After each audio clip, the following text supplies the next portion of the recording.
પાવાગઢ મહાકાળી મંદિર ખાતે આવનારી ચૈત્રી નવરાત્રિને ધ્યાનમાં રાખીને તંત્ર દ્વારા સ્વચ્છતા અને સુવ્યવસ્થા જાળવવા માટે વિશેષ જાગૃતિ અભિયાન હાથ ધરાયું હતું। યાત્રાધામમાં મોટી સંખ્યામાં શ્રદ્ધાળુઓ ઉમટી પડતા હોવાથી પૂર્વ તૈયારીના ભાગરૂપે અધિકારીઓ અને સ્થાનિક સંસ્થાઓ દ્વારા સંયુક્ત રીતે વિસ્તારની મુલાકાત લેવામાં આવી હતી।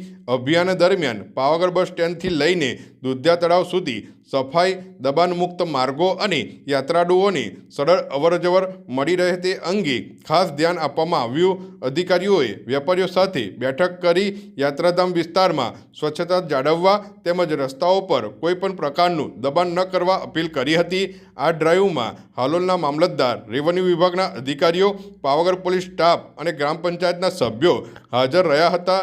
ચૈત્રી નવરાત્રિ દરમિયાન લાખો ભક્તો દર્શન માટે આવતા હોવાથી યાત્રાળુઓને વધુ સારી સુવિધા મળે તે માટે અગાઉથી જ વ્યવસ્થાઓ મજબૂત કરવાની પ્રક્રિયા હાથ ધરાઈ છે। સ્થાનિક વેપારીઓ અને નાગરિકોએ પણ તંત્રને સંપૂર્ણ સહકાર આપવાની ખાતરી આપી હતી।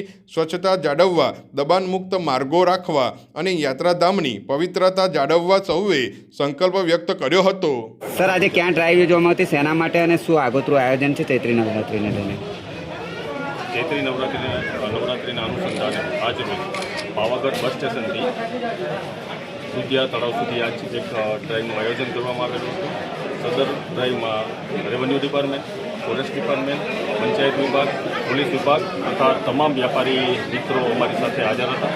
તમામ મિત્રોએ વેપારી મિત્રોને રસ્તા પરના દબાણો તથા સ્વચ્છતા જાળવવા બાબતે જરૂરી સૂચનો કરવામાં આવેલ છે અને તમામ વ્યાપારી મિત્રો દ્વારા અમને એવી ખાસ અનુરોધ કરેલ છે કે અમારા દ્વારા સાફ સફાઈ તથા દબાણ દૂર કરવા બાબતે પૂરતી કાળજી રાખવામાં આવશે તથા આપના માધ્યમથી હું તમામ યાત્રાળુઓને એવી વિનંતી કરું છું કે સાફ સફાઈ રાખવા માટે વહીવટીતંત્ર તથા વ્યાપારી મિત્રોનો સહયોગ કરે।